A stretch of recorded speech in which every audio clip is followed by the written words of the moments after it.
Pengakuan mengejutkan sempat dilontarkan mantan pacar Anggi Anggraeni, Adria Manlase. Padahal Anggi sendiri sudah menjadi istri sah dari Fahmi Husaini yang baru saja menikah.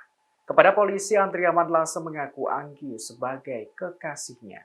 Dikutip dari tribunnews.bogor.com pada Selasa 11 Juli, Kapolsek Rancabungur, Ibtu Hartanto memberikan penjelasan. Ia menerangkan Adria Manlase dengan percaya diri menyebut Anggi Anggraeni adalah pacarnya. Hal itu membuat Adria Manlase seolah-olah tidak mengetahui bahwa Anggi Anggraeni sudah memiliki suami. Pengakuan itu juga diketahui oleh suami sah Anggi, Fahmi Husaini. Terlebih ungkapan Adria Manlase disampaikan saat bertemu dengan Fahmi di Polsek. Ibtu Hartanto menuturkan atas dasar itulah Fahmi akhirnya mengambil langkah tegas untuk menceraikan Anggi Anggraeni. Dikatakan, Fahmi menemuinya dan mengaku Anggi sudah tidak mau bersamanya. Disebutkan Fahmi, Anggi ingin bersama dengan Adria Manlase. Kini meski Fahmi merasa hancur dan disakiti, dirinya tetap tegas menceraikan Anggi.